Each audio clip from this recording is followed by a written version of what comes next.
199 of GameSpeak Podcast.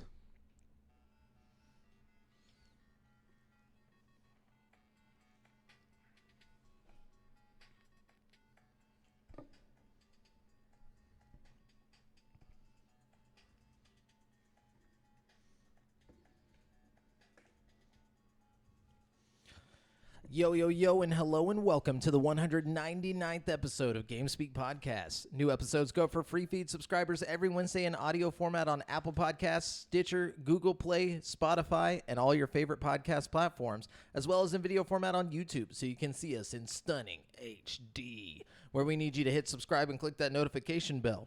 We are now streaming live every Tuesday at 7:50 p.m. CST on twitch.tv/GameSpeak Podcast if you want to catch the show as it happens before anyone else. This show is two childhood BFFs bringing you all things video games. You can find us online at GameSpeakPodcast.com, where we need you to subscribe to our official newsletter so we can make sure you never miss an episode. Also, be sure to join the community in the Facebook group at facebook.com/group/GameSpeakPodcast to hang and talk games with other nerds like us. I'm one of your hosts, JAMAL Jafra, alongside Brent, Bad Bass. Bad Bass. I like that. I've never said Bad Bass before. You might have. I don't think I have. I think I said Bad Ass Bass. You haven't ever said it like that if you have said it. So. Bad Bass. And then Brent, who else we got here? And just Devin. Oh, wow. It's just Devin. You can't just introduce yourself. You don't get that right. You know? You can't strip that joy away from me, Devin. Well, I thought we decided last week that it's only because you have two B's. You know that when we decide things, it doesn't mean anything. Yeah. It literally means nothing yeah. on this show. Yeah. A decision is basically just us saying things and then not sticking to it. Yeah, we just throw it out into the universe and watch it just dissipate. Yeah. You know? Entropy takes hold. No, but I was whatever that means. Okay. Well, it literally means nothing. It breaks down to nothing. But I was gonna say, Brent, man, I looked at something on here and I saw it and I was like, I need to remind Brent about something, and then it just went away. So whatever. Anyways, Brent, what you been up to this week? Just doing my thing. Just doing my thing. I went to the state park. My sister for Christmas, she got me this. It's like a cast iron thing you put a sandwich into. Yeah, you were telling us about this. Yeah. Did you test it? So I tested it. I took it out. Panini maker? Yeah, the kind panini of. sandwich. Yeah, it's like a panini maker. Only it's like it gets so hot it like fuses the bread into like this crunchy hot pocket type thing. Oh goodness. It's so freaking good, dude. So we took it out there and we made like grilled cheese sandwiches and sweet sandwiches with like chocolate and shit. And like my girlfriend got this. Wait, like hold on. Can we stop a second? What the fuck is a sweet sandwich? So okay, you have to keep in mind that once you do this, if you're using white bread, the bread is no longer bread after you're done with it. It turns into this like crunchy like shell, like toast. Yeah, like but it toasts. It's like it goes. It's more like a hot pocket crust than toast, almost like a crunchy hot pocket. Gotcha. It changes like texture altogether. Like unlike toast, it's like You're toast. never gonna believe this. You take this piece of bread and you toast it. It turns into something else. Look, I get it that you guys understand the concept of toast, but this toast is toastier than any toast you've ever toasted. Okay, well, it's cast iron, right? Yeah. Yeah, cast iron over an open flame. It just it cooks it differently. Exactly. I It's completely something understand. you get it. Yeah. There's something different about it. So, but my girlfriend got the bright idea. Maybe she went on Pinterest or something, but she got the genius idea to get like croissant dough and put it in this device. And like she got like ham and cheese and put it in croissant dough and like baked it over the thing. Dude. Yeah. Freaking really good. Like, oh for man. your sweet sandwiches, you could take like some of that, like those weird breads that are made for like spreads and stuff. You could use that, dude. Yeah, we did like marshmallow fluff and like chocolate pieces. And I think if you got peanut butter, it would probably be really good and like a sweet sandwich. Nah, you bake some of that hazelnut. Ooh. Yeah. Ooh, some Nutella. Well, now I'm just hungry. That's all I'm saying. Yeah, so that sounds awesome. Yeah. I'm glad you got to put that to use. You guys get stimulated, by the way? I got stimulated. Oh, okay, cool. Just check. You still haven't been stimulated, No, Devin? I have not. No, I've been checking like on the hour. Damn. Did you get stimulated? I did get stimmied. Did your girlfriend get stimmied? She got stimmied. We all got stimmied. My girlfriend didn't get stimmied. Man, nobody wants Really? to. Nobody wants Devin to didn't get stimmy me. stimmied. Nobody wants to. Like, stimmy man, me. if the government won't do it, I'll stimulate you. Okay. All right, back to Cyberpunk. No, I'm just kidding. Cyberpunk music plays in the background. I immediately spent like all my money on car insurance though. That's But always good. It's kind of a good thing though, because I get this deal where it's like $600, and then for like 6 months, me and my girlfriend are covered on the car insurance. You know what I mean? So it's like we got the a whole 6 months now to just kick it and drive without worrying about the insurance. And run over you know? all the people. And we'll run over all the people. We're wrecking all the Yeah. things. Yeah. It'll be okay. You ain't got to be checking your rear view for the cops. You know what I'm saying? Turn signal. What is that? Yeah, it's always a scary feeling. I remember not having insurance, and that was not fun. Yeah. Anyways, so what about you, Devin? What you been up to? Well, I mean, we had New Year's. Had a little get together for that. Oh yeah, I forgot about New Year's. Yeah. That happened too. Yeah, it's 2021, guys. Very strange. Wow. Finally got out of that god awful year, but who's to say 21's going to be any better? Yeah, well, just cross our fingers. And then pretty much just been gaming nonstop, gaming and work since. Same. So, Hell yeah. a lot of mine's going to go to gaming. I started watching the show called Lovecraft Country. How is that? I went to start that. It's really good. At first, I was like, oh, man, this is going to be like one of those shows where it's just like extremely woke, which it is, but it's woke in a time where woke needs be. You know what I'm saying? Where like it's during the time of like it's like right after slavery. Everybody's still like Martin Luther King is just popping up, in this reality, and so like everybody is like fucking evil to the main characters. They don't want them in their city, and but at the same time, so like they're dealing with all this racial division. At the same time, ghost monsters and like magic is real. Like, they find out like, cause it's all like, it's like H.P. Lovecraft, yeah. like, that type of stuff where like basically this guy's, the first episode, the guy's dad is missing. And so like they go to find him, and during the whole thing, it really has like this Indiana Jones vibe to it. Like if you don't want to say Indiana Jones vibe, I would say more like a National Treasure vibe. Like whenever it comes to them like solving these mysteries and stuff, and like each episode gets a little bit deeper and deeper. I don't know. It's really exciting, really fun to watch, and really well written. And I don't know. I just really liked it. I'm gonna have to check it out. Yeah, it's worth a watch. What's it's on it on? HBO Max. Oh, okay, never mind. Yeah, I ain't watching that. I am paying the max prices. Yeah, that's all you're getting from me. Yeah, I might bootleg it or something. Probably get a free, week or something with it. So I've seen it on the HBO list, but I haven't. I'll give it a. it's give worth it a shot if gander. you like that stuff, man. I'm telling you, it's really good. I mean, HBO makes a lot of good shows. Oh yeah. Anyways, so that's basically all I've been doing, that and gaming. So let's go ahead and jump into the important stuff here, the gaming news.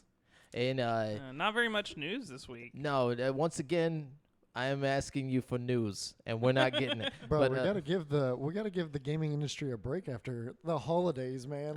No, we don't. No, they They need to just get put their out a new shit Xbox. together. They need to be putting out new shit, man. Yeah, no new games, no. I mean, there are there's like 2 new games, but No. nothing worth talking about. But just so you guys know, we are using articles from gaming news sites from around the web, and we do not claim any of the material as our own. We are simply giving commentary on said articles. Brent, you want to start us off? Yeah, I'll start it off. What if we did the whole podcast like that? Hey, Vinny. Hey, Brent, you gotta read this. Yeah, I'll read it. So, ZeniMax, the parent company of Bethesda. You're like losing it after 3 words. Bethesda. Okay, yeah. Welcome to Games. That would be a little hard. No, but for real, ZeniMax, the parent company of Bethesda, which is in the process of being acquired by Microsoft, has filed a trademark application for what could be a new game. Ooh. On December 21st, 2020, ZeniMax filed a trademark for something called Hi-Fi Rush.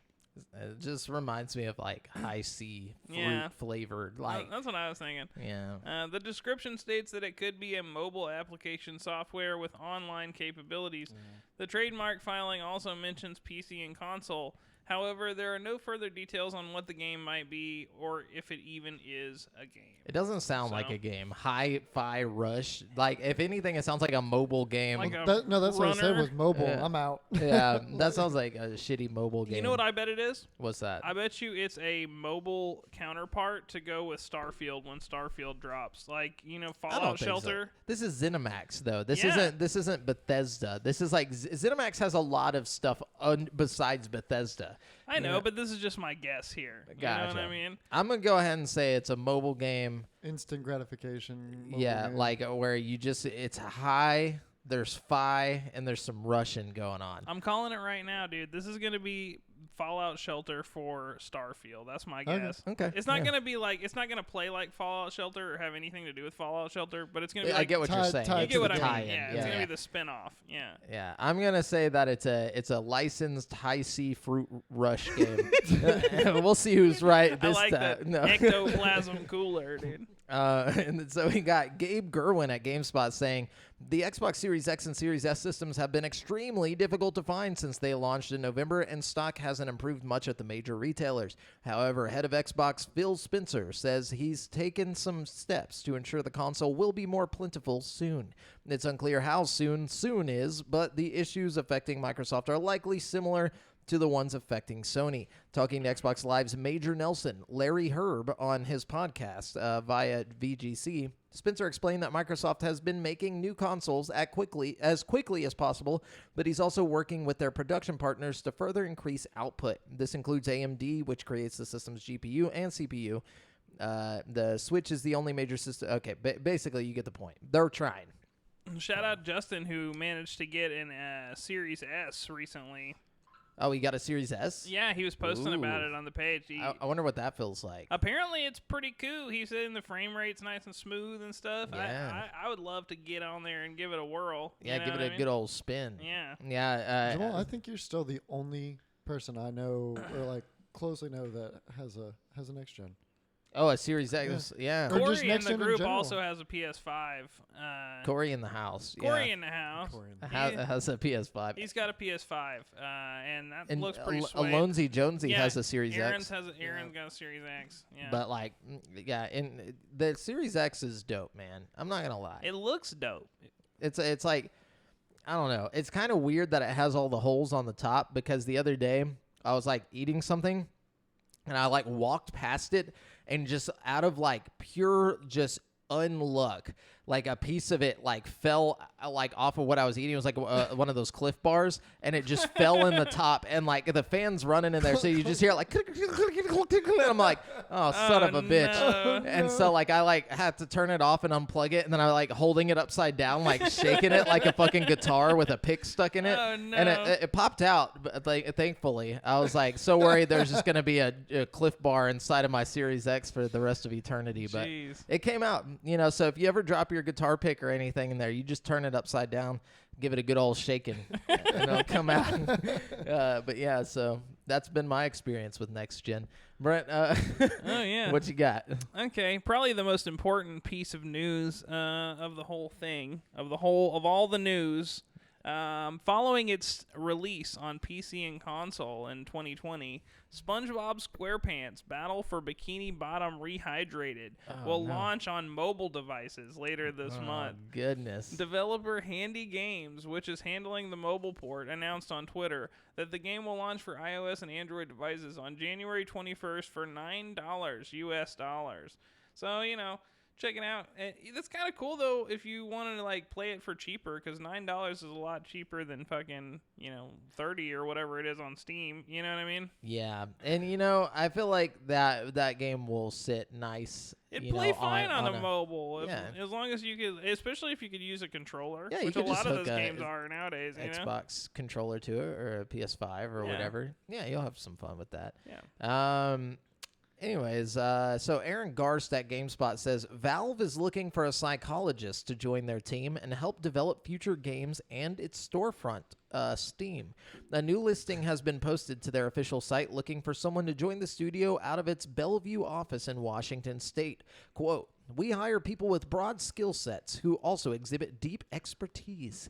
The listing reads, "Psychologists at Valve contribute to a wide variety of initiatives across the company and are trusted to prioritize their work in collaboration with their peers." The studio, known for Half-Life Alyx, Team Fortress 2, and Counter-Strike Global Offensive, has employed a number of psychologists over the years. Valve conducts all sorts of experiments, like one that measures the player's sweat and level of arousal to learn about player behavior in order to improve their games. Yeah, I get aroused every time I play a game. Jot that down. Every time I play, and obviously you need a psychologist to determine if someone's aroused. The psychologist is like, "You feeling horny?" You could also look at the opposite side of that. If they ever do a horror game, yes, and employ these psychologists, that scares the shit out of me. Yeah, it says we want to break a person. That's what I want, though. I want that. Yeah, the studio even created a version of Portal 2 that players could control with their eyes after it found that players could move their eyes faster than their hands. The job listing indicates that candidates will need to, quote, "research compelling new hardware technologies in order to create new experiences for players." Valve received, none of that matters. But, so, yeah, that's pretty interesting. Mm-hmm. I'm thinking it's more for VR, like they're going to try and, like, fuck with your head. Yeah. Like, okay, I mean, if you get much more psychological than the end of Half-Life Alyx, I don't know how much I want that. Or just any of Half-Life Alyx. You could tell that they got some psychologists working with them on that shit, dude. Fucking. Imagine you always wanted to be in the gaming industry, but instead of following your dreams, you followed your wallet and you were like, "I'm just going to be a psychologist and, I'm going to hate my life and go through this path." And then you go through it, you become a psychologist, you get your PhD and shit, and like you're chilling, you hate all the people you work for. They come in, they tell you about their stupid problems and shit. And then and then one day you see that job listing for Valve, and then you go and work for one of the best video game companies that ever existed. And then you look back at all those people that you saved their lives and you're like, it was worth it, I guess. No, I'm just kidding. Jamal, do you have a vendetta against psychologists? I've always thought that would actually be like my dream job, though. To be a psychologist? No, to do anything at a video game company. That's what I'm saying. That's not make video games. Like, there's this guy. I think his name is Tristan Connolly or something, and he's like a UFC fighter. But like his real job is he works at EA, and he like helps the EA people like make new moves and put them in the UFC games, and he also like gives free like martial arts lessons to the UFC people. Yeah, that would actually be I want fun his job. I want something like that. I think that would be so cool. So I just became friends with someone. She works for Alchemy at the VR. It's a VR studio. Oh, really? Oh, that's cool. Yeah. Yeah, and she works on the business side of it. You need to get her on the show. Yeah, I've been thinking about asking her to come on so she can give us, because like you said, just want to be with a game company, but not necessarily making games, maybe be on the business but side not of really do any like. not do any hard artistic shit. I want to measure how horny people are while they're playing the game. You just have a measuring. It's like, yeah, he's hard. It's like no, real horny right now. I listened to an interview on a podcast of a guy who was like the production manager of a team, like an indie team, and that's how he like got into the industry, where basically he just like sets the schedule of like, okay, this is what needs to be done by this date, and like blah blah blah blah blah. And like he has no like experience with making games or anything. It's just he has to make sure that whenever they need to communicate with a certain like person or team or whatever, he sets those meetings up and like coordinator. He's just a project coordinator basically, and management. And then I was like, dude, that sounds awesome. Yeah. Like, yeah, I don't want to sound like a dumbass, but she's with advertising for this company, and they did Job Simulator and Vacation Simulator. Oh, that's awesome. Cool. Yeah. Marketing would be cool too. Yeah, apparently those folks are in Austin. Yeah, there's a lot of game companies around here that I found out, like in Dallas and Austin. Not so much Houston though. Imagine getting paid to just run a Twitter page or like a Twitter profile for like some big company, like the Wendy's guy or whatever, who's just sitting there like all day, like, okay, what should I tweet? Oh man, the Wendy's dude is a legend. Like, I wonder if it's multiple people. Today. You know. Anyways, what you got, Brent? Okay. Basically, I'll skip the whole article, but basically all of the Persona music is going on Spotify on. Sorry, hang on, I got the date here somewhere. Today it's on there. So go on Spotify, check it out. Dev14N or is it Devin? Divine. Yeah, I think Austin has been blowing up gaming wise. A lot of startups and indies going up there. Yeah, I've heard of a good bit of them. Yeah, for sure. I think it's becoming the new. Wait, what's he say? Deviant. Deviant. Oh, sorry. Wow. We really didn't want to call you that, but I guess if that's what you go by. No, but what kind of deviant? Austin's becoming the new like Silicon Valley dude. It's getting crazy over there. But they got Facebook and everything there now. You know, like that's pretty tight. Anyways, Haley Williams at GameSpot. Yes, from Paramore, says, after Christopher Nolan appeared at the 2020 Game Awards to present his highest honor, the Game of the Year, the director has since sat down with the awards mastermind, Jeff Keighley, to answer a handful of fan-submitted questions. One of the topics that came up was the question of whether Nolan would ever consider adapting his blockbuster films into a video game. His answer, quote, "It's definitely something I'm interested in," Nolan said, though that answer came with certain caveats. He explained that the possibility had been raised previously with some of his works. He specifies that he had already gone fairly far down the road with Inception, though his biggest priority is making sure it's done properly. You don't want to just be doing a license game. You don't want to just be tying in with something and using the brand established by the film, he explained. He made the comparison to the flip side of the coin, film adaptations of video games, and that they have to be approached in the right way if they're ever going to succeed.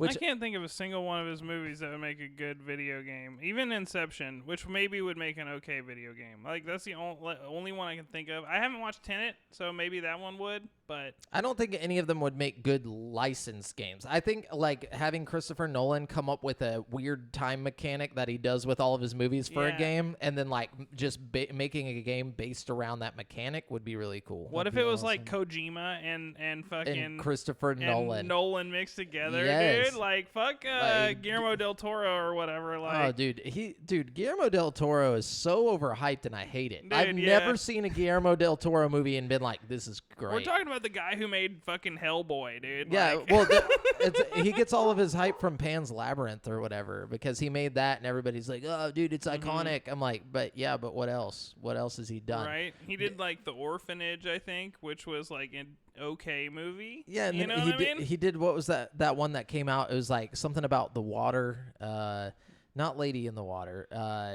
The Shape of Water. Yeah, that was one weird. of the worst fucking movies I've ever seen in my entire life. And like, it has like a 90-something% on Rotten Tomatoes. I'm like, what? Who's lying to themselves this hard? Like, he did that one with like the little gremlin people under the stairs or whatever. I can't remember what it was called, but it was like some kind of monsters under the stairs or something. What? I don't know. The alien sex scene, though. See, I told you. Was that not ridiculous? Like, wait, that's the one where the lady has the relations with the fish thing? Yes. Oh. and I don't want to spoil the movie, but it's trash. You know, like, I'm sorry. It was just, like, really bad. And I paid money to rent that, so that's why I'm so mad about it. But anyways, Brent, what you got? Okay. Hey, thanks for the follow, Deviant. Yeah. Okay, so we got Steam here. They put out this thing, and they announced basically all the, like, best-selling games this year. And they divided it into like platinum, gold, silver, and bronze tiers, which is like based on the amount of revenue that each game generated. So I thought it was kind of interesting, and I'll just go ahead and let you guys in on the platinum and gold tiers. So like platinum is obviously best-selling games of the past year, and gold is like next best-selling games. And then there's more going down. If you want to look it all up, it's really interesting. But in the platinum section, there's Among Us, Counter-Strike Go, Cyberpunk 2077, Destiny 2, Doom Eternal. A lot of these are really surprising to me because it's like, you know, they're either like old games or they're like, it's just weird that it's like the best-selling game compared to some of the other ones. Dota 2, Fall Guys, Monster Hunter World, PUBG, Rainbow Six Siege, Red Dead Redemption 2, and Grand Theft Auto 5. Grand Theft Auto 5 was one of the best-selling games of this year. It hit the platinum mark on there. And then for the gold, you have like Ark, Baldur's Gate 3, Borderlands 3, Civilization 6, Halo Master Chief Collection, Dead by Daylight, a bunch of other, Phasmophobia. Like, a lot of the ones that were really popular, like Phasmophobia and stuff, only made it to, like, the gold tier. And then you got, I don't know. It's just crazy to me. Yeah. Apparently, Cyberpunk 2077, like, concurrent players or whatever, has dropped by, like, during the first week, it was, like, at 1 million something players. It dropped down to 200,000, and it's only been like 3 weeks. Like, so yeah, that is weird. I stopped playing it mainly because I've just beaten it. Like, I beat the fuck out of that game, dude. I beat that game from fucking front to back, dude. Like, taking my sweet time. Yeah. I think I'm gonna spend a good 500 hours in it, dude. I spent like 90 hours in it, and I think I might do another playthrough at some point, but I won't be as like trying to do like completionist style. You know what I mean? Yeah, for sure. Man, so Grand Theft Auto, I just checked the listings or the top 10. Grand Theft Auto is the second all-time selling game in history. Wait, what beat that? Super Mario Brothers? Minecraft. Oh, okay. Really? But you have to take into account, though, Grand Theft Auto had been at $60 for a long time. Minecraft's only ever, been like $30, I think? No, I think it's $10. It's cheap now, but I mean, even back in the day. Yeah. Oh, yeah. But yeah. And then it beat out Tetris. Tetris was above it. I was about to say, Tetris was like the king for a long time. You know what I mean? No, now it's Minecraft, GTA 5, Tetris, top 3. Wow. Number 4. The Russians are taking What's over number gaming, 4? dude. You'll never guess. Is it Pokemon? Hold on. Wait. So you said we got what? Minecraft, Grand Theft, GTA 5, Tetris, and then number 4 is not one you would expect. Final Fantasy? No, it's gonna be something like off the wall. Is it something? Is it a kid game? Yes and no. It's a kid/family game. Kid friendly. Everybody fucking played it in their living room at one point. Mario Party? Nope. Smash Bros? Wii Sports. Oh, duh. Well, that's because it came with every Wii, though, I guess it counts it. I don't. They're taking it into. It says sales numbers. That's real. That's real. So, sorry for that little excerpt. No, that's interesting. It's interesting info. The new Resident Evil movie has finished filming and is ready for post-production. A tweet from the official Resident Evil account has confirmed. After the 6-film series starring Mia Jovovich wrapped up in 2016, the new movie, helmed by horror director Johannes Roberts, is rebooting the video game adaptation with a brand new cast. The end of filming was announced with an on-set shot showing the film slate and an old TV showing static. We already know that the movie will be set in Raccoon City in 1998, with Roberts saying he, quote, really wanted to go back to the original first 2 games, end quote. The director has said that he aims to tell a grounded human story about a small dying American town that feels both relatable and relevant to today's audiences, while still recreating the terrifying experience of playing the game for the first time. The new Resident Evil movie is scheduled to release on September 9th, 2021. So no Mia Jovovich. No. Okay, good. I'll go see it. No more. No, I think it's coming to like Netflix, right? Oh, okay. I think it's gonna be. So wait, this is a different guy that did the one that did the Monster Hunter movie, right? Yeah, that's good. Okay, good. As long as we're not fucking with that guy anymore. No, he's gone. He did the original Resident Evil, though, right? Yes, he did. I was like, he's somehow tied to Resident Evil somehow. And he's married to her. Yeah. Right? Yeah. That's how she keeps working. I just hope this new Resident Evil movie's good, man. I really do. It will be. It will be. Anyways, that's all I got. Yeah, that's all the news I got this week. There wasn't much news. Sorry, guys. I'll tell you what I do have, though. What do you got? I got the PlayStation. Well, first we got to do this week's releases, and then we go to that. But the free games. Yeah, we always do that after this week's releases. Oh, my bad. I thought breaking the rules, bro. Oh my gosh! Wow. No structure here. Wow, no dude. It's almost like we haven't done 200 episodes. I thought we did. So you guys are just fucking with me right now. I'm pretty sure dude. we've always done it. Hold on. I got to show Brent the format. It is always after. Yeah, so, okay, here's the news. And then we go down. Hold on. This is important. Then we do this week's releases, then games with But I always write it in with my news, and I never think about it like it's anything other than. Anyways, whatever. Doesn't matter. What are the releases? Look, guys, we just want to let you know that we do structure this. We don't always stick to the structure though. I can't blame Brent. Sometimes we like to just go off the dome. But this week's releases, so I'm going to let you guys know which brand new games you can get in the next 7 days. And by games, I mean 2 games. We have Iris.Fall, which is coming to Switch on January 7th for $19.99. In the dark fairy tale adventure puzzle game, Iris.Fall, players are challenged with solving clever puzzles and uncover an intriguing story full of mystery and wonder. And then we have King Arthur Knight's Tale coming to PC. Couldn't find a price for this, but King Arthur Knight's Tale is a role-playing tactical game, a unique hybrid between turn-based tactical games and traditional character-centric RPGs. I'm already just falling asleep just reading that. Like, yeah. I just none of that sounded anything like good at all. Anyways, no offense to you, King Arthur. I'm sure you're wonderful. Brent, give us those games. Give us those PlayStation. Oh, now you want the game? No, I'm just kidding. Well, you can't have them now.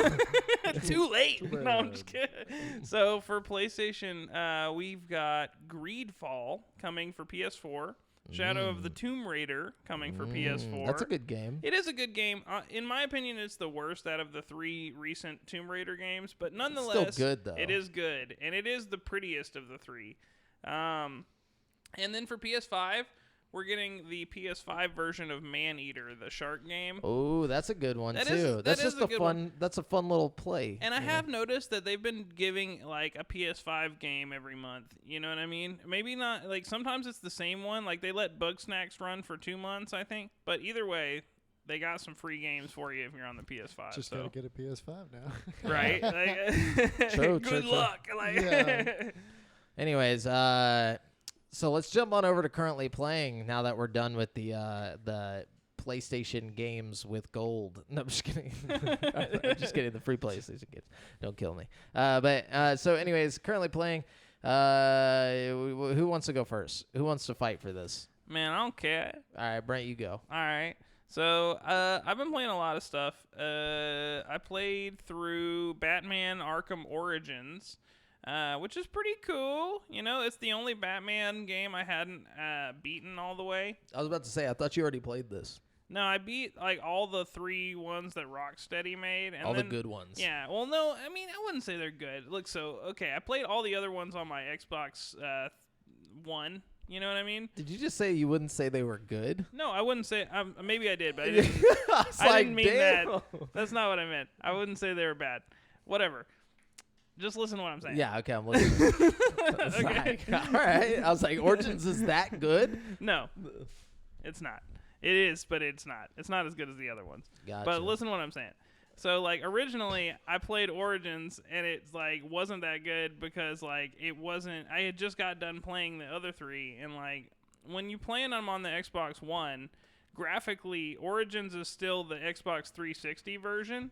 You know what I'm saying? So, like, the other ones looked and played really well. Even the, like, one that came before it, like the Arkham Asylum. You know what I mean? Yeah. So, like, I went back and I tried to play Origins, and it just looked really bad, and it felt really bad because it felt old, you know? Yeah, yeah. But then I played it on my computer, and this is one thing I've actually really liked doing since I got my computer. Like, when I got my computer, I'd just be playing shitloads of VR games, and that was pretty much all I would do with my computer. But what I found is, like, I've been going back and playing these, like, old games, and, like, it's almost like getting a tiny little remaster for the game, because, like, I'll bump up the resolution to like 2K, and then I'm playing it in 60 frames per second. So it's like now it went from being the worst looking Batman game to maybe the best one, arguably. You know what I mean? Okay. So anyways, I had a lot of fun. I played through that, and it was okay. It takes a while to get going, and then by the time I got going with the game, it just kind of drops you off. Like, you know what I mean? And I think I skipped a lot of the side quest stuff, which probably would have made the game feel a lot more full. But, you know, whatever. I just wanted to blast through it. And I had a good time. And then I played a little bit of Mirror's Edge 2. Mirror's Edge Catalyst is what it's called, if you want to be technical. And I was really enjoying it until I realized that, like, they took the whole gun aspect out of it. Like in the first Mirror's Edge, you're like jumping off the walls and like kicking people, and their gun flies up in the air, and then you catch it like the Matrix, and you like shoot everybody else in the room, and then you like throw the gun and like jump off the roof. And Mirror's Edge 2, like, you can't pick up guns at all. No. And, like, it kind of ruined the game for me for some reason. Like, it's like, don't take a big feature out of the game and act like we're taking a step forward here. You know what I mean? Well, they're taking a step forward in their hearts. for humanity. Yeah, Brent, dude. I okay? guess so, dude. Why do you want to kill people? I want to kill everybody, If dude. it weren't for them, there would have been so many gamers that would have gone out and shot people. That's exactly what would have happened. Dude, I don't know, man. It kind of pissed me off. I'm done fucking with Mirror's Edge Catalyst. I might go back and play the first one. I don't know. Probably not. Done fucking with Mirror's Edge at all. Yeah. If I want to run on walls, I'm going to go to Titanfall or something. You know what I mean? Yeah, Anyways. for sure. Very underrated mechanics. And then, oh, dude, speaking of underrated mechanics or just underrated gameplay, I also played The Sims 3. Dude, no, I'm serious. I'm dead ass serious, okay? Yeah. I have recently played The Sims 4, and I haven't played The Sims 3 in a long Sims time. 4 sucks. The Sims 4 sucks! Mm-hmm. Dude, you go play The Sims 3 after playing The Sims 4 for a little bit, and you're like, holy fuck. This is a way better game. Like you can like make little cats and dogs and shit in The Sims 3, and like you can like do all kinds of shit you just can't do at all in The Sims 4. Like it's way more interactive. Buy all the packs yeah, for The exactly. Sims 4, yeah. They make you buy everything in The Sims 4, and it looks the same. There's not much difference. Like Sims 3 has like an open world like thing where you can like walk all around the neighborhood. Sims 4, you're just like stuck in your little fucking house like it's the old school Sims. Like, yeah, the weird thing about Sims 4, besides the fact it sucks, is that if you want to get all the stuff for Sims 4, I think I looked this up before. It costs like $750 to get every pack for a Sims 4. And you know what? If you're gonna buy the packs, like the packs on Sims 3, it's like they're like cheaper and you get way more shit like with every pack. You know what I mean? I don't know. Yeah, it's just weird, man. I wish you could get The Sims 3 on like console and stuff. I'd be playing that. Dude, but I gotta say though, if you're out there looking like thinking about buying a Sims game, Sims 3 is probably cheaper and it's a better game all around. Like, oh yeah, don't even mess with Sims 4. You can read reviews and it's not worth it. I was so blown away by how much better it is. And then the last game I've been playing is Dragon Age Origins. It's a really old game at this point. But again, it's kind of like what I was saying with the Batman Arkham thing. It's like I bumped that resolution up and hit the frames per second, and it's like playing the game a whole new way. You know what I mean? But my problem with Origins and like games from that time is like whenever you bump up the resolution and all that stuff, it just makes how empty everything is look even more like. It's like more apparent. It's like, okay, like whenever I see some games up-resed on the Series X, I'm like, it just makes it worse because I can see like how bad this is. Like there's nothing here, you know, like the details so bad. If you can deal with like Knights of the Old Republic or like Jade Empire or any of it's just like any of the other BioWare games. It's got that like old vibe, like the level design is kind of empty feeling. Yeah, sure. But like the actual gameplay is great. Like fucking Dragon Age Origins, dude. Okay, first of all, like Cyberpunk's got its 3 life path choices or whatever. Fucking Dragon Age Origin has 6 life path choices, and they're all like fucking epic as shit.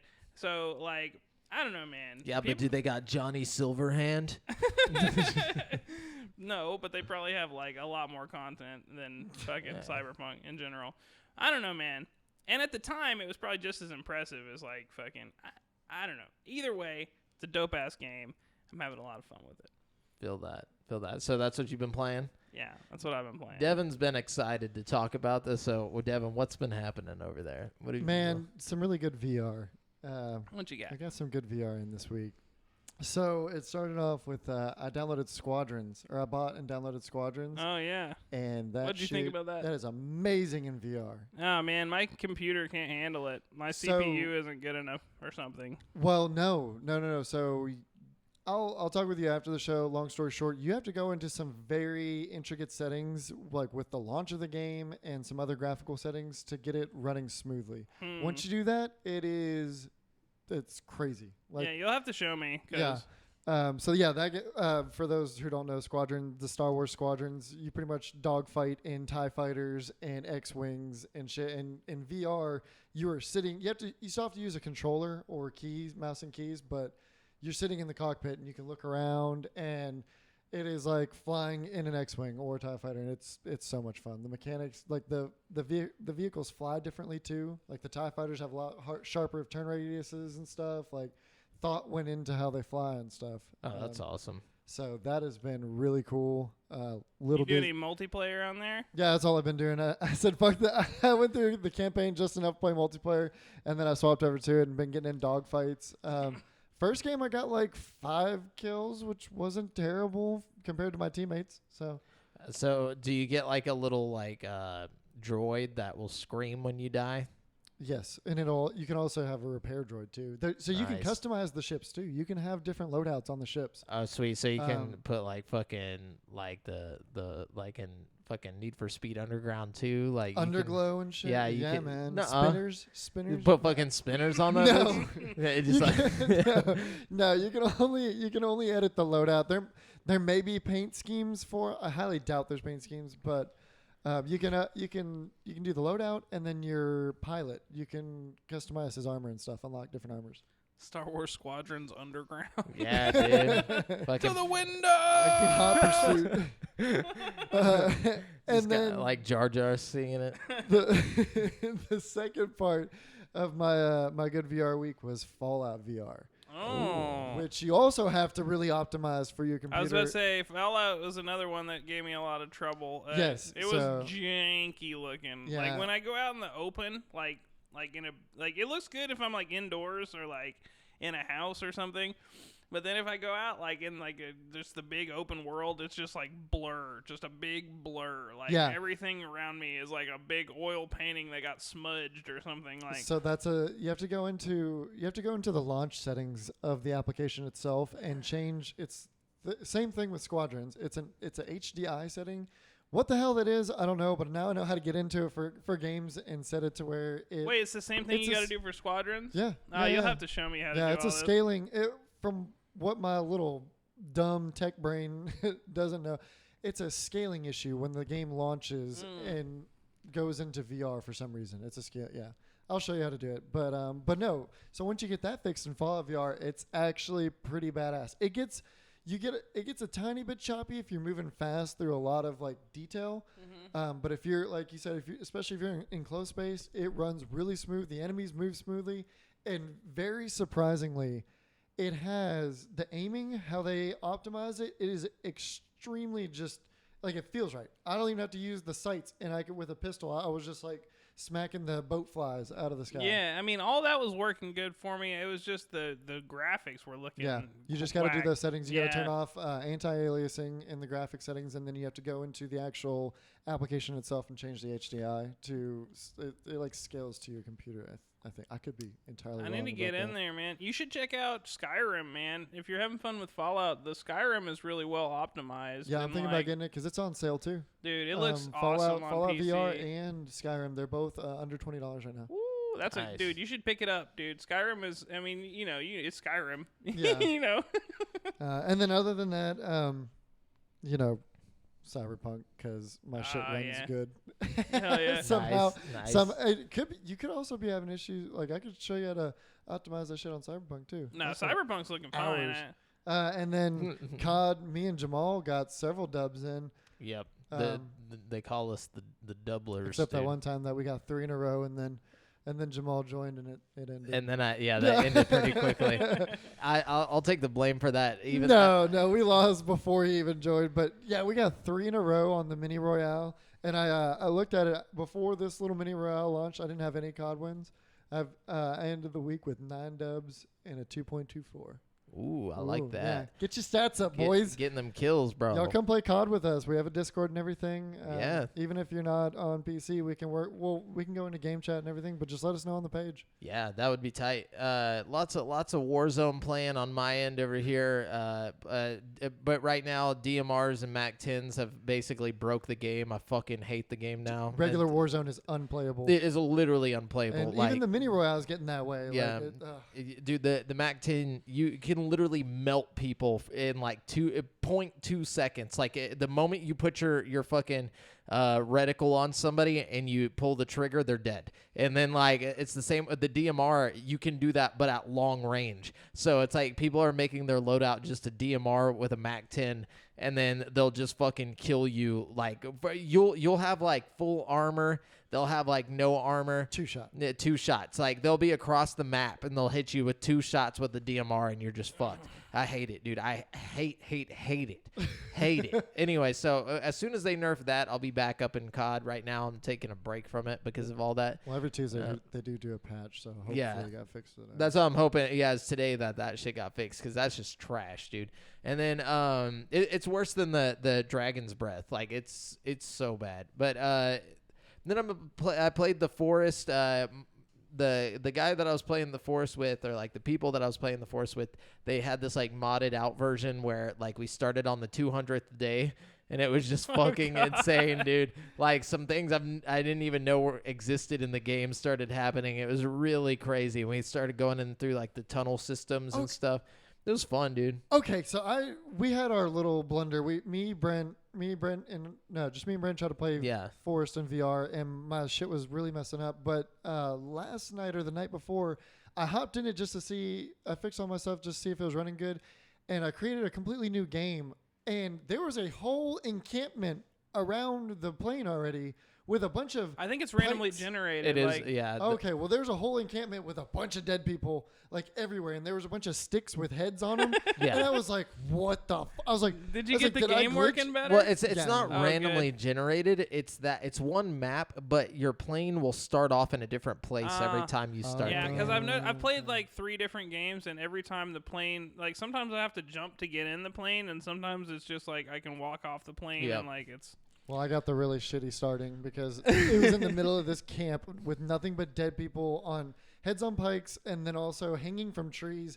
And I walked up to one dead guy hanging on a tree and kind of just like, swung at him with my axe if anything would happen. And I'm really creeped out at the moment because there's nothing in this camp. It's just empty with a bunch of dead bodies. And then my phone goes off and I about just threw my controllers and shit, dude. It was like the perfect. It was the just like off in the background, like yeah. Oh man, that shit's creepy. Yeah, we got to get on that still. I'm down. I'm down as soon as you guys are down. I'm down to play tonight. So I've actually I probably will be. Yeah, I got on. So I played the Forest. Played that. That was pretty fun. And then I've been playing a little bit of Stalker again. Like I kind of want to play a little bit more. Good time to do it because the second one's coming out. Well, that's why I'm doing it because Stalker 2 is coming to Xbox and PC only. Yes, that's what I like to hear. Xbox getting getting those exclusives, those console exclusives. But it's about time. Yeah, right. I'm not saying anything other than I'm excited for Stalker 2, so I want to play through this, see how it is. It seems pretty fun so far. It feels a lot like New Vegas. I almost bought that the other day. It looked pretty good. Stalker? Yeah. Yeah, it looks a little bit worse than New Vegas, like graphics wise, but the gameplay and like the openness to it is very, very New Vegas-y. You know what I did get, but I haven't played it yet? What's is that? The freaking Vampire the Masquerade Bloodline or whatever. Why'd you do that? I don't know, because everybody says it's like one of the best RPGs ever made. Why did you do that? Why did you do that? Why did you do that? Do it. But they're making the second one soon, so. Yeah, I saw that, but still wondering, like, are you going to play it? Yeah, I'm definitely going to play it. All right, let me know how it goes next week. What are you kidding me? You kidding me, dog? I'm going to play it. Yeah. Got a lot of games that I've got that I just haven't gotten around to playing yet. You don't know my Steam's library. You really don't, though. Yeah, or the Epic library, or the GOG library that I regret spending shitloads of money on. GOG. So, and then finally, Cyberpunk 2077, gotten a lot further in that. And then I wanted to test out streaming on my Series X for the first time, which was a fucking hassle to get it set up at first because I had to figure out everything about the bitrate and stuff. Yeah. And then once I finally got it to work, I started streaming it. But while I was trying to fix this, let's just say I had another encounter, boys. Oh no! This time, so what happened is I was on this mission where you're trying to find Evelyn Parker. Exactly. You know what I'm talking about? Okay, so I'm looking for Evelyn Parker, and I go in, and I'm like, oh, sorry guys, this might get nudity. Like if anybody's watching right now, just know that there's going to be nudity because I can't turn the nudity setting off. Because I walked in, it was like the cloud place or whatever. They were like, oh, she's a doll or whatever. So you had to go to like this cloud weird like place where people are. Oh, I accidentally did this too. Okay. I think. No, not. Is it the brain dance? No. Oh, no. When you're talking to the. Yeah, you just talk to them. It's not a brain dance. I did the same thing. Did you accidentally pick the guy? Okay, so let me explain. I did this too in my version. In my His game. name is Angel. His name is Angel. Okay, but I wasn't looking at the screen whenever the lady was explaining this stuff. She was like, it'll pick it for you based on your brain's blah blah blah. And I was like, okay. And she was like, you can choose either Angel or Valkyrie or something like that. And I was like, Valkyrie's obviously the dude. Yeah. And the Angel's the girl because I wasn't looking at the screen. So I picked Angel, and I was like, why? And like I said it like on the street. I was like, wow, it's just gonna be the dude. And like I like walk around the corner, and like I can see the silhouette in the. She's like, it's in room 2, and I like go over, and I'm like. No, like looking, I'm like, son of a bitch. I was like, dude, they're just gonna make my character like extremely gay now. They're just gonna base everything off of that and not let me like hook up with like the Judy or whatever or any of the other characters. I was like, God dang it! Like I messed up my whole game because that wasn't my plan. I actually think Judy's gay. Is she? Yeah. Well, I know she is for Evelyn, but that doesn't mean nothing. So like Well, I think it means she won't sleep with your character if you have the masculine voice set. Oh, really? Ain't none of that CGI ass matter, but old Pan Am's at. Pan Am though. But okay, no, I haven't got to that point yet. So, anyways, I go in and I start talking to the guy, and I'm like, okay, well, I really don't want like my Twitch stream to just have like a, like I was gonna try and get out of it either way, like whether it was female or male. But I was like, I definitely don't want some, some dong just flopping around on the Twitch stream. That might not be a good idea. And so like I'm talking to the guy, and like he's like, why don't you take a seat? And like I'm like, fuck, I have no other option to make this mission go forward. So I sit down. Such an uncomfortable scene. Yeah, I did the same thing. Yeah, dude. and he's like I talking wasn't even to me. streaming. I was just by myself being weirded out. Yeah. Like. he's like talking to me, and he's like, you have some problems, don't you? And I was just like, yeah. And he's like, so like, I was like, this is weird. But I cut it off short. Like, I was like, just tell me blah, blah, blah, or whatever. And like, I got mean because I was like, I just want to get out of this before it becomes like a straight up like gay sex scene on Twitch. Poor Angel, Yeah, I felt bad for him, but I got what I needed, and then I got out of there. And so, and then I continued. I just thought that was a really bad situation. And then I did the Delamain, like where his, people try to take over the whole Delamain shop or whatever. And now I have like a taxi that I can drive. It's like mine now. The Delamain. Wait, what did you choose at the end of the mission? Oh, I broke it. Choice. You broke it? Yeah, because Silverhand told you to. No, I'm just no, because he's charming, and he talked me into it. He was like, he's like, we're gonna break out of this. I broke it too. Yeah, I broke it too. I was like, I don't even know what happens if you merge the personalities. Yeah, and so he was like talking, his whole thing about like he's like, do you really want to take a sentient life? I'm like, dude, I've killed like 400 people to get to this point. I was but I'm not going to kill these taxis. I refuse. So like I was on his side, and I broke the thing and freed the taxis, and then I got my own taxi. So I don't know what happens if you don't free them. Yeah, that's what I want to know is like, because I did the same thing you did. I want to know what, like, if you just merge the consciousness or whatever, like. And also the mission. I think I had mine go back to him. Yeah, what happened? Did you get a taxi? Yeah, I still got a taxi. Yeah, I think no matter what, you get the same shit. Does the taxi talk to you? I haven't driven it. Because my taxi talks to me like Delamain. Did you get the Batmobile? Yeah, so does mine. No, not yet. No. There's a Batmobile? Yeah, you got to go find it, though. What? I didn't know that. It's actually, you go right by a very early game. You just never know. I've got some really cool cars that I've unlocked, like either through buying the cars or like fighting people in the little fighting mini games, or like I didn't know you get cars from the fighting game. What? Well, like the motorcycle that like Jackie has, like whenever you go to like the funeral thing. Oh yeah. Like his mom like tries to hand you the motorcycle key. I was like, nah, I'm good. I was like, I can't take that. I'm sorry. And then it was like new vehicle added. I was like, what? Like, like I told her no, and then she was like, I understand. And then I still got the motorcycle. I was like, this game's fucking trash, dude. Like I literally tried to make a decision, and they were like, no, you're taking it. And I was like maybe they just didn't assume that anybody would not want the motorcycle. You know? I just wanted to see what would happen, and I said no, and I still got the motorcycle. Like, and she physically is like, I understand. Like, it's not like she was like, it's gotta be a bug or something, because there's lots of like consequences in the game that like happen, like that just fuck up like future missions. And yeah, like everything. I've done things in that game that I like really regret. Like, you know what I mean? Like. I have some regrets. Speaking of which, I saw Barry again twice. I keep having sightings of Barry, which we talked about this on the last episode, but I don't want to spoil it. But Barry, like, there's a way to make a mission end really badly, and I got the really bad. Well, actually, ending. It's not hard at all. No, but I don't want to spoil it. Yeah. Like, so I got the bad ending. But I keep finding Barry everywhere. Like, literally walking down the street in the rain, just like his same tattoos and everything. He's got the same voice. But whenever you walk up to him, he's like, hey, fuck off. And like, it's like, okay. And I found it really weird that after you go up and you see the police, like if you get the ending that I got, and like there's like the police officer just like crying outside of his apartment, and he's like, no, Barry, I should have been there. I should have told you that you weren't a big loser or whatever. And like if you go up to him, and he's like, and she's like, I guess he's gone or whatever.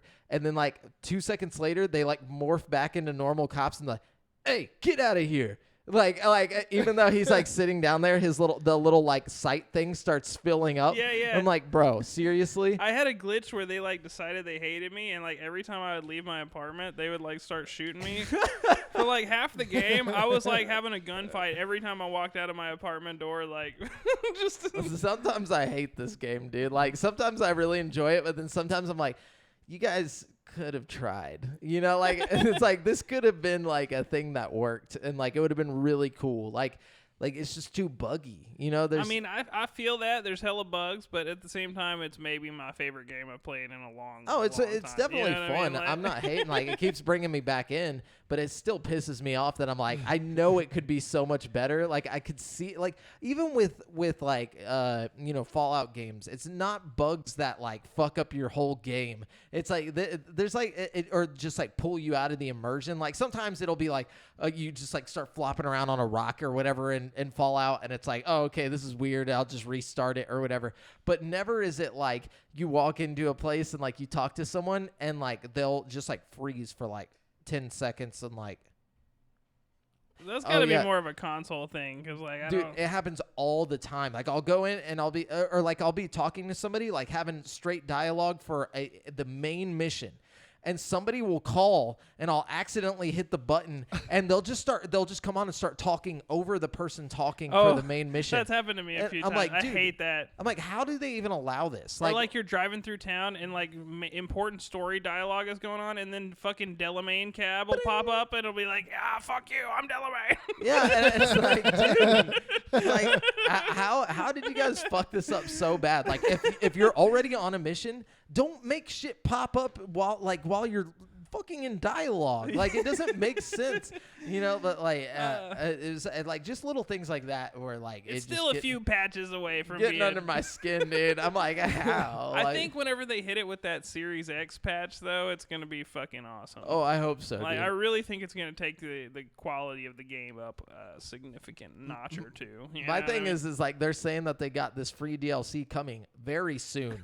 And I'm like, bro, you guys haven't even finished the first fucking part. Like, what? They've probably been working on the DLC since fucking. No, they're gonna put that shit out, and it's literally gonna be wireframes. Like, you're just gonna be like walking through. It's gonna look like tanks from like 3D, like stop motion, fucking Atari. Like, at the same time, I legitimately really hope we get some free DLC. Oh yeah, it's coming. I have had a very pleasant experience with this game still. And I mean, I like I said, minor, like stuff like maybe clipping through a little bit. Like I had some wheels on a police vehicle clip through the ground, but that's like that's because you guys are PC players. My next character is gonna be a chick with a different life path. I thought you were about to say with a dick. With a dick, maybe.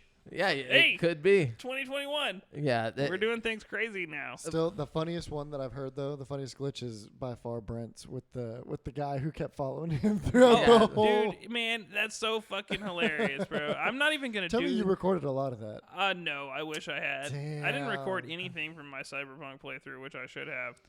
Yeah, dude, it's pretty fun to watch, but he says, hey, at least it's not EA. They'd charge for the DLC by the pixel. Right. It's true. It's true. Not lying. And it would still be just as fucked up, right, too. Yeah. If not more. Like, if you want the full game, you can pay for it. Right. Anyways, but that's what I've been playing. That's what we've all been playing. If you guys want to let us know what you've been playing, you can drop it in the comments of the YouTube video or on our Facebook group at facebook.com/group/GameSpeakPodcast, and we'll all talk with you about it there. But we're going to jump on over to the topic of the show. Today's topic of the show is our most anticipated games of 2021. Whoa. And we got some rules to this. We made it to where we could each only choose 3 games. And, that way it keeps us limited and made us think about what we truly are most anticipating for 2021. So let's do this, boys. Who wants to go first? I'll go first if you want. I do have a little disclaimer, though. There's a few things I want to talk about after we're like completely done talking about everything. I don't want to spoil any of you guys' stuff though, so I won't say any of it. You know what I mean? But also, I left out a few that would probably be more hype for me that are scheduled to release in 2021, but I deep down in my heart don't believe will be released in 2021. You know what I mean? Again, we'll mention those later after we're all done. Yeah. But for me, to start it off, I think my number 3 most anticipated game right now is probably Hitman 3, weirdly enough. Wow. Yeah. First of all, we got a whole VR component for the whole game. Right. And we're getting Hitman 1 and 2 in VR coming with Hitman 3. So it's like, that's fucking the shit, first of all. Okay. And second of all, I really liked Hitman 1 and 2 a lot. So, like, the gameplay, I already know I'm going to like the gameplay because it's just going to be more of the same and dope new environments, you know. I don't know. I'm really excited about it. Like, as far as just, like, a game that's kind of niche that I'm really into, like, Hitman is, like, my series that I've been playing lately. And, like, Hitman 3 just gets me pumped up, especially with VR mixed in. It's like, oh...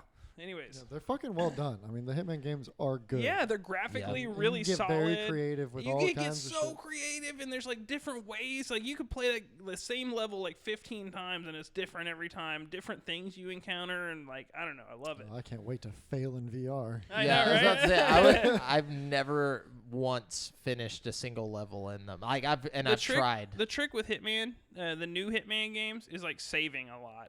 You know, like save each decision frequently before you make any decision. Like that way, if it doesn't play out the way you want it to, you can go back to that point in time and like try a different thing. You know, that feels bad. I feel like it'd be a lot smoother if you were able to pull it off. You think it feels bad, but like you still feel smooth. You know what I'm saying? Like my pride won't let me.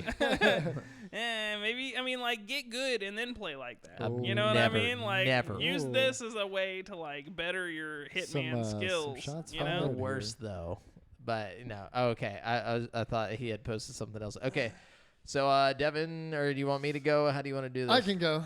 Okay, what do you got? Remember left to right. Right to left. Right to left to left to right. I don't. we're gonna mess each other up. What are we talking about? Just the direction that we went. We always get mixed up on our left to right. So my number 3 is gonna be, and I didn't even know it was this year. Yeah, I did. Outlast Trials. Oh, bro. That's my second one. Yeah. Multiplayer. Damn, I was really trying to like think of some ones that wouldn't have been crossed with y'all's, but that's fine. No, It's that's fine a because good we one. can talk. We can go in depth about it. Fuck yes. Outlast Trials is going to be a prequel to the original Outlast. It's going to be multiplayer, up to 4 players, which is weird. Very weird because it's like, is this a story like Outlast 1 and 2? I don't really know how it's going to be. Apparently, you can play it solo or you can play it with friends. And didn't they say that like each person's decision will affect other I think other so. players or something like that? Also, I'm pretty sure this game's going to be in VR because oh my god! Have you seen the cover of it? It shows 4 people like in VR, like What? literally, like No, just I type in Outlast, bring it up on the thing. I know they got like shit on their face, but I didn't. I thought that was just how they're doing the night vision goggles. That might time, be it. you know I thought it was just VR. I thought like maybe it was. Like I was thinking instead of a camera, now we've got like little like night vision things. I don't know. Yeah, put Outlast, the Outlast Trials is what it's called. Personally, like it'd have to like. Tell me that's not VR looking though. That Like is super VR looking. Yeah. I think this game's gonna be sick. see, man. click that one up top left. Top left is the actual case or like cover. Tell me that doesn't look like yeah. people playing VR. I could see it for sure. Yeah, and reaching for stuff. Yeah, dude. I'm telling you, watch. Dude, if they make it VR, oh my god, that's gonna be so amazing. You could put Outlast 1 or 2 in VR also, and they would be like horrifying. And I'd never fucking play them. Honestly, I could play with people, but the first Outlast game is like maybe my favorite horror game of all time. Like, it is definitely mine. Outlast 2 is like also really, really good in my opinion. I don't think it's like. I think it has the scarier character, which is Marta. Marta is horrifying. I don't know, man. I disagree. I think the Chris from the first game is fucking maybe the scariest fucking character of all of ever. Yeah, of all of ever. Outlast 1 scared me more than any game has even come close to scaring me. And then Outlast 2 was like, it was spooky at some points, but it wasn't like getting in your head. Outtlast 2 was kind of gross at parts. Yeah, and stuff. it was. Like, it was it weird. was super like, visceral. Yeah. There was a part where like the twins were gonna chase you, and they're like, Oh. "Oh, you look real Dude, sweet." from Like, Outlast 1 with Yeah. like their dicks hanging out, dude, that was terrifying. It's like, what the fuck? Like the no. naked twins chasing you around, dude, that was so That is scary, true. dude. Like I forgot about that. Oh man, and then the doctor guy, the big ass bad, monster. dude. The bad guys from Outlast 1, and Outlast 1's DLC Whistleblower was also really See, good. I never played Whistleblower. I need to go back and it's play like Whistleblower. it's like playing Outlast 1 in reverse. Like you start at like the control room you end at, and then you like go backwards and try to work your way out. It's really good. Like I don't know. Huh. I like that. But yeah, the Outlast Trials. yeah. Looks exciting. There's a like non-gameplay trailer that's out, but that's about it. Brent? Okay, so my number 2 most anticipated game for 2021 is Resident Evil 8. Yeah, same. That's my 3. Oh, man. I fucking loved Resident Evil 7, and I liked Resident Evil 2 and 3 remakes a whole lot. So, like, Resident Evil's kind of been kicking it out of the park for me lately. Honestly, Resident Evil Village or 8 or whatever, like, the trailers and stuff haven't been, like, so appealing to me. But, like, I had so much fun with 7 that it's, like, it has to be good, you know. Like I can't even like imagine it not being amazing. I think it will be amazing. I think it's going to be a mix of 4 and 7. Like I feel like that was the whole point of bringing what's his name back. Yeah, you know, like they were like, okay, let's mix this up. Also, I like the Ethan idea as a of character. werewolves. Yeah, like bro, I'm into that whole scene. You know what I'm saying? I'm into the Bloodborne aspect of things, but I didn't like Bloodborne. So you know, like I want a game like this with Bloodborne type creatures and stuff. Man, I really hope we get some kind of VR aspect too. I really hope, because Resident Evil 7 is to date one of the best it's up there with like Half-Life Alyx as far as like VR games I'm go. sure You know even what if I mean? that launch there isn't, it will be. I really hope eventually, and I hope it comes to PC too. I hope it's not just like a PlayStation exclusive VR thing. You know what I mean? Well, that's the thing is like I bet you this one is a PC exclusive VR, just because That would be PlayStation VR is not a thing anymore. Really. Not really, no. Yeah. But I think it Can't will keep be. up. And that's the thing. If PlayStation VR 2 comes out eventually, this will be like the launch title. I guarantee you. It'll be like what they bundle it with. You know what I mean? For sure. It looks really good. Well, Super hype. What about you? yeah, I guess I'll do my number 2 now since you 3 and 2 are gone. Yeah. Stolen. So, man, I really had to decide between my 1 and 2. But for number 2, I did Back for Blood. I am extremely excited for that. Have you? Are you playing in the alpha or anything? No, I signed up shortly after we saw the announcement for it, and I have yet to receive an email. I think if you pre-order it, you can play it. Like if you pre-order the game, I think. Oh you yeah, like, I think there's some people. Yeah, we talked. See, okay, my thing about Back 4 Blood is, like, I would be more excited about this if I had more friends. You know what I mean?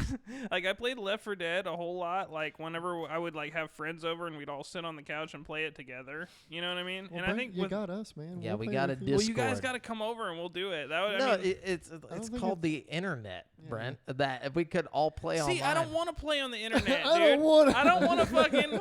I want you guys to come over. And we're gonna make. Yes. We're gonna make Sammy's, and we're all gonna sit around and eat Doritos and play. Exactly. That would be tight. Except for not a joke. Like, I actually want to do I'm that. about it. We can still do this, but we can also still play online. Is that Yeah, my biggest holdup is they were the same people that developed Evolve, and that whole scam. Oh, fuck. With pre-orders, you know. I didn't know that. Yeah, I mean, That's sketch. Turtle Rock definitely. I'm totally on board for sure. But see, that's the thing though. Like Evolve, it could have been a good game. You know what I'm saying?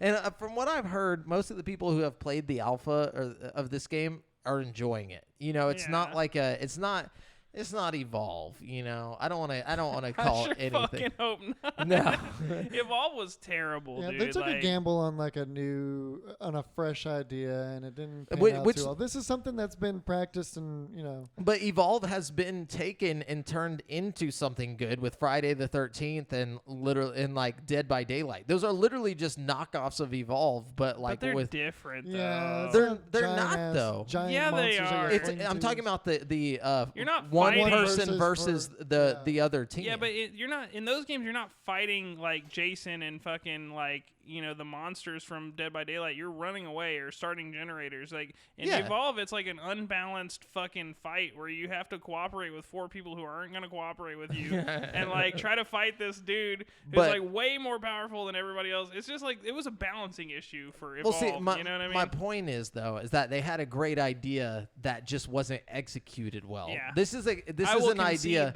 that is already complete. And like I feel like if they went back to Evolve with like the knowledge they have now of Friday the 13th and Dead by Daylight, they could make it good. Yeah. But But it would never succeed because of how bad Evolve did. Like if you put out Evolve 2, even if it was the best game ever made, nobody would buy it. They don't say Evolve 2. They just call it Devolved. Yeah, definitely don't call it Evolve. Devolved. No, but apparently Back 4 Blood is awesome. Apparently the PvP is going to be just like in Left 4 Dead PvP, which is going to be cool, where like you have like a team of zombies and then a team of humans that are trying to get through, and then like I just hope the mod scene is as good in Back 4 Blood as Left 4 Dead, because that was my favorite thing about Left 4 Dead is like modding all making them all into Teletubbies and fucking like having a bunch of Lego guys running around killing everybody. And it always looked good too. The graphics were so good. Yeah. But anyways, yeah. So my wait. Are we at number 1? This is Brent. Kick it off. You just in case you guys still. Go ahead and get one out there before it's too late. So my final, highest anticipated is one that everyone's going to disagree with me, but it's Halo Infinite. Oh, disagree. No, I'm just kidding. No, that's fine. That actually seems like a lot of fun. Well, the reason why is because I want to see what they've done since Craig. Since Craig has like scorned the internet, since he's like left the internet in flames, and like people just angry and like this is what you've done, I just want to see what they did, and now they're pushing the game back. Apparently it was supposed to be coming pretty early 2021. Now they're saying it's not coming till like late 2021. So I want to see what it is that they did. Like, is this going to be a complete overhaul? Like, I don't know. I wouldn't have mind playing the Craig version, to be honest with you. Like, I'm not very picky. Did they put the blood back in the game? That's what I want. Blood in my Halos. Like, there's a lot of hope from me that this will be a good Halo. The last good Halo was Halo Reach, in my opinion. Halo 4 was good, but Halo Reach was better. I gave up on Halo after Bungie left.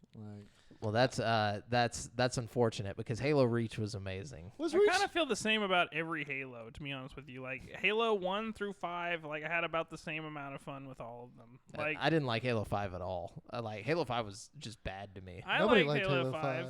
Halo 5 was rated T. First off, pissed me off. They took the blood out. They made the game look like plastic. Like everything in the game looked weird as shit. Super shiny. Like, yeah. Haters gonna hate. I'm the hater, and I'm hating. I enjoyed Halo 5 just as much as all the other Halos. You know what I mean? Yeah. Call me crazy. You know? You're insane. No, I'm just kidding. No, but no, I feel you are welcome to have your own opinion. But I just think that how wrong it may be. Yeah, like believe whatever you want. But Halo 5 was a fall from grace. All right, like 343, it's true, dude. Halo 5 was bad, and then like the multiplayer, was look. I'll admit that Halo 5 wasn't any better than any of the other Halo games. You know what I mean? It wasn't like it was worse. It didn't blow any of the. You barely played as Chief. So. What do you mean, so? What do you mean, Chief? This isn't the first situation where we played as the Arbiter or Jamal. something. But the Arbiter was dope. Jamal, it's called Halo, not Master Chief. Okay? Oh, I forgot. My bad. Play as different characters. But the Arbiter was dope. Arbiter was dope and was different enough that it mattered. You could get the energy swords and stuff as Arbiter and have the alien weapons. But whenever you play Halo 5, it's just you're one swole dude or the other swole dude, and you do the same thing. The only difference is your voice changes. It's it was just bad. It just wasn't creative. I do want to make a correction. Upon me saying I left it when Bungie did Reach as well. Bungie did Reach? Yes.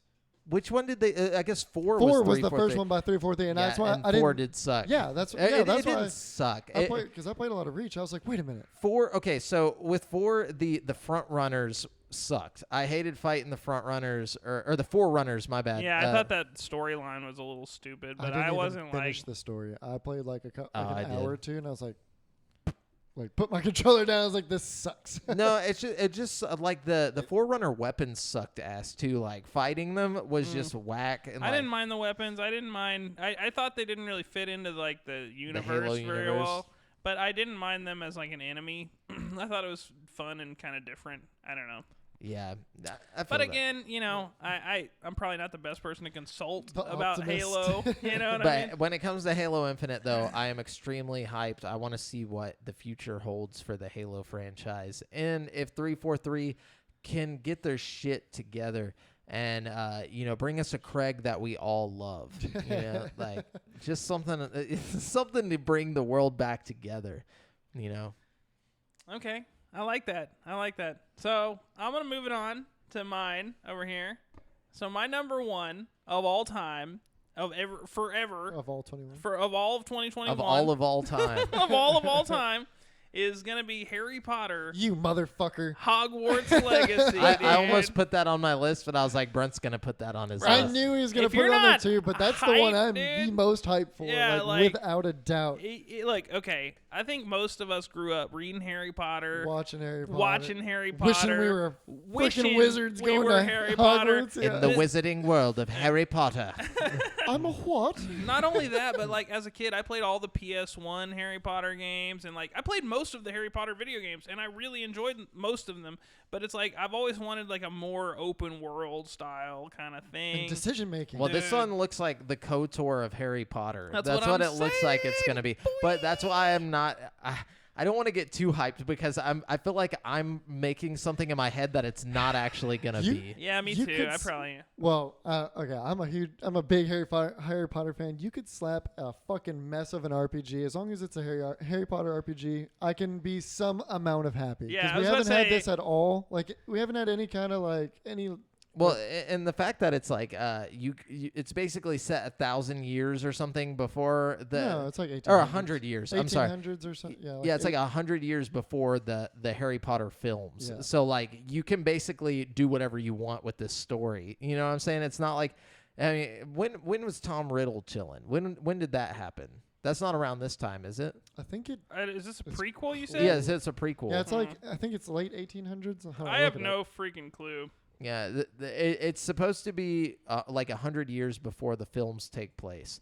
Oh, interesting. But I don't think that what you do has any effect on the films. Well, that's also interesting because of the time period it puts the Muggle world in. You know what I mean? Like, you got to think about it's not just Harry Potter's universe affected by that time period. Yeah. You're talking about late 1800s. Yeah, it says the player will get to choose their Hogwarts house and attend classes at Hogwarts School of Witchcraft and Wizardry and explore an open world consisting of locations including the Forbidden Forest and Hogsmeade Village. Bro, I'm like so or rad. Hogsmeade.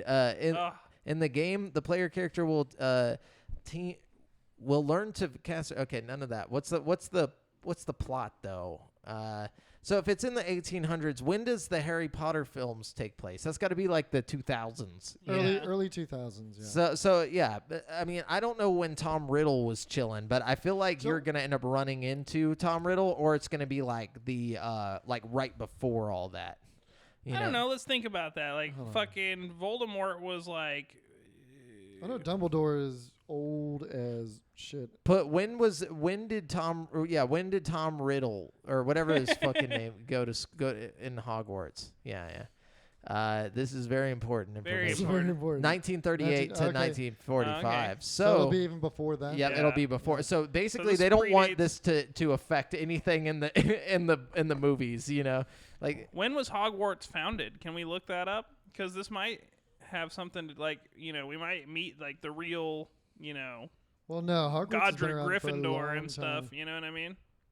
Yeah, Whoa. Holy 998. shit. Yeah, I told you it's been around for a long time. Okay. yeah. So I think what they want to do is make it to where you have the freedom to make choices without affecting anything They and picked a being. blank slate. I can't that wait they to could- fucking play this game, I'm so dude. excited. Yeah, it's gonna be tight. It's gonna be like the KOTOR of fucking Harry Potter. I'm telling you. Or the Cyberpunk. You no, I don't want Put to that jinx. juju on me. Yeah, I don't want to jinx it. That's so. just like that's walking in, they're like Harry Potter. His head starts spinning around. And he like flies off. It's like fucking just like start like cast a a horse spell, just kill all like the NPCs. floats through his legs like. Okay, so I gotta throw this out there. I got two quick lists real quick. First of all, here's my list of games that would have been on my most hype list, but I don't think that they're actually going to come out in 2021, even though they're slated to come out in 2021. Yeah. I don't think we're going to get Starfield, first of all, which I think is supposed to come out in 2021. We're definitely not getting any Elder Scrolls until after we get Starfield. We're not getting Fable. We're not going to get God of War Ragnarok, and we're not going to get Far Cry 6. I can almost guarantee you on all those. Even though they were like, oh, we're getting it in 2021. No. Yeah. Not happening, Yeah. dude. I have a feeling that Fable will show up and it's not going to be good. Oh, dude, no. Don't put that juju I'm sorry. on me. I You play- know we predict these things. We got to, like, speak good things into existence I here. don't know. I mean, what was the last one? 4, right? No, it was Fable 3. Fable Yeah. 3. I could not get into that game. That game was horrible. Okay, look, Fable 3 is the worst Fable game, for Okay. Out sure. of the 3. But it was also, like, playable to me. Like, I played the whole game, and I enjoyed the whole game. But I didn't enjoy it. It wasn't as good as the other ones. You know what I mean? It also had co-op, which was weird. That was stupid. Yeah. It was Ain't a very- nobody playing co-op Fable. Yeah. I'm interested to see what Fable is, especially whenever there's a Avowed coming. Like, it's just like, what? Fable 3 doesn't hit its stride until you, like, become the king, and then you start making, like, ruler decisions. Like, and that's just my opinion, though. Yeah. Anyways, but also I've got some runner-ups that, like, didn't make the list just because they weren't as good as the 3 that I picked. Rainbow Six Quarantine, real excited about that. Psychonauts 2, real excited about that. Gotham Knights, real excited about that. That looks really good. Horizon Forbidden West, the first one was really good. Yeah, so those games I'm also really excited about. By the way, I didn't mention this earlier, but when I was playing Batman Arkham Origins, there's like a post-credit scene where they hint about the Suicide Squad game. And this game came out in like 2013 or some shit. Yeah. Isn't that crazy? That's what they do, man. That's what they do. They like to fuck with you. Everybody was so surprised about the Suicide Squad game, and then like it's like, man, if y'all had just gone back.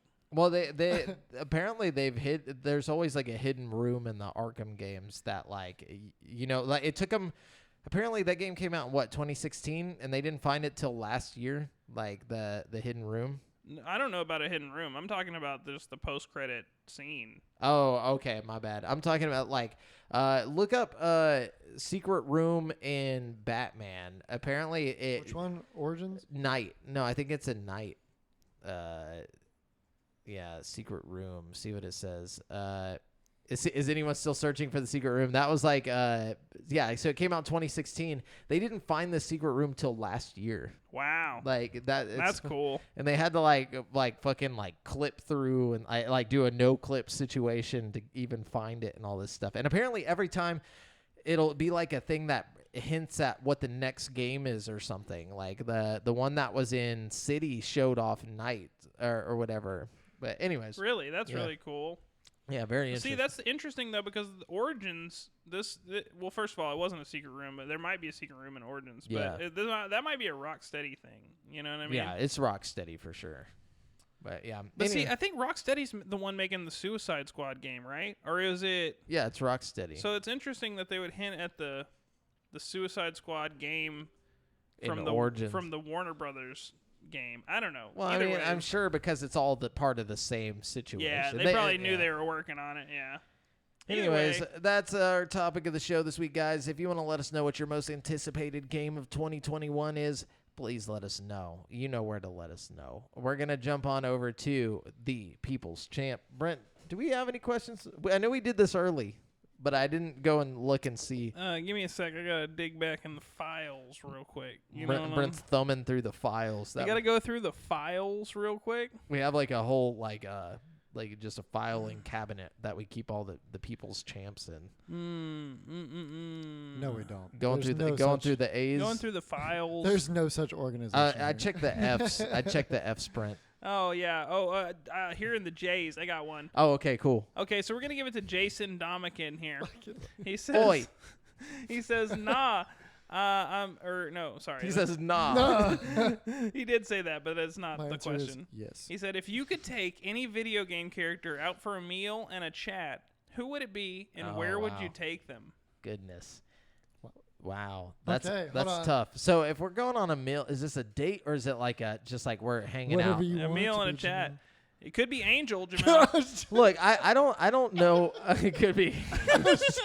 God damn it, you beat me to it. Well, let's just say it'll get really uncomfortable and I'll have to threaten him. Threaten like I did in the game. No, yeah, it'll probably be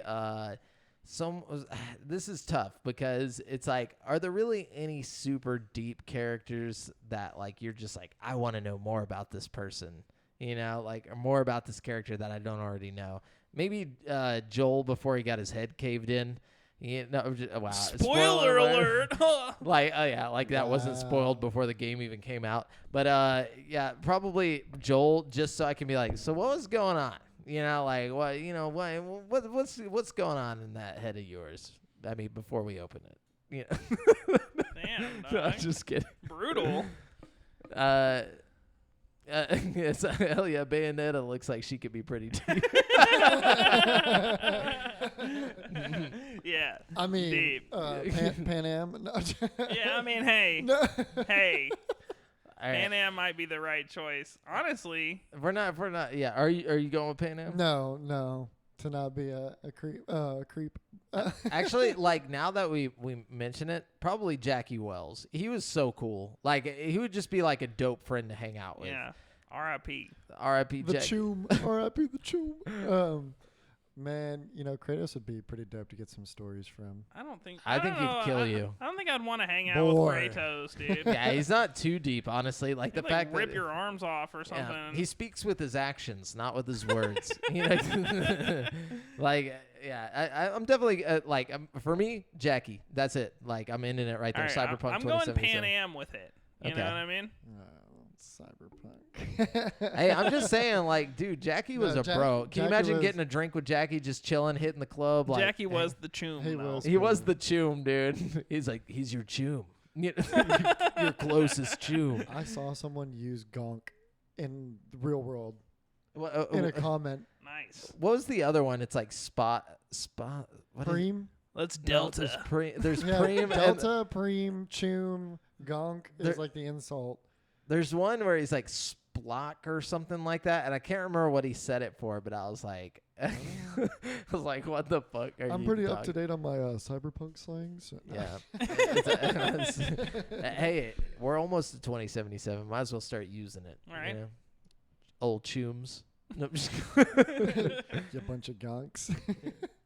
Anyways, was that it? That's it. That's all. Well, hang on. That's our people's champ. That's the champ. Now we're gonna jump to the listener questions. Thanks, Jason. Yeah.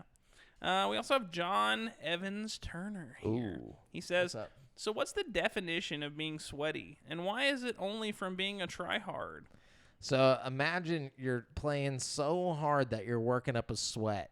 That's basic. It's like you're fucking overexerting. You're putting too much effort into it. Like it's like serious to you. You know what I'm saying? Yeah. That's what sweaty means, and that's why it applies to tryhards because they're trying too hard. But 90% of the time, when sweaty or tryhard is used, it's because the player using the term is garbage. Well, or I would say that it's not that they're garbage. It's that the person saltiness. No, it's that the person who is sweaty is just too good. You know what I'm saying? It's not necessarily that the other person's bad. No, they're just a bot, bro. That's just a fucking bot, get bro. Good, bro. Yeah, no. See, and I see it that way. Like if I don't call anybody sweaty, but whenever somebody's like, yo, these dudes are sweaty, I instantly think, oh shit, we're playing against really good people. That's like my I know people say it in a derogatory way, but I don't take it that way. I'm like, oh, these guys are just way better than us. You know, like, but yeah, so. Okay, we got another one from Jason here. He says, to be or not to be? It depends on what year you're living in. Yes. This year, not to be. No, I'm just kidding. Dang, fair enough. Nah. 2021, it might be to be, but 2020 though, like, you know. Yeah, not to be. Nah. All right, yeah, good questions, everybody. Oh man, yeah. So we're gonna wrap up the show with Brent's crazy motherfucking questions. They're so fucking crazy. I mean, facts, whatever it is. Yeah, whatever. Same thing. It's something. All right, how's this? We got facts, yeah. All right, give us the facts, Brent, so we can. In question format. Yeah, in question format. Okay. What? Okay. I'd like to get our listeners nice and confused before they get done listening. All right, here's the question. What was David Bowie's other major business venture in the late 1990s aside from songwriting? Film. Well, aside from that, too. I'm going to say, was he like Good answer, though. Was he like a business owner? Yeah, he had a business. Okay. Can you guess what kind of crazy business he owned? Whoa, crazy. I'm going to say his crazy side business, his side hustle was making sex toys. You're close.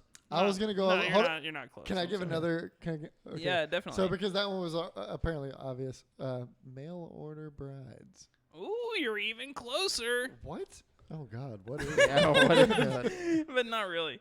Okay. Oh, okay. David Bowie was a legendary songwriter and iconic performer, and in the late 1990s, he was also an internet provider. He launched BowieNet in 1998, and the service remained available until the early 2000s.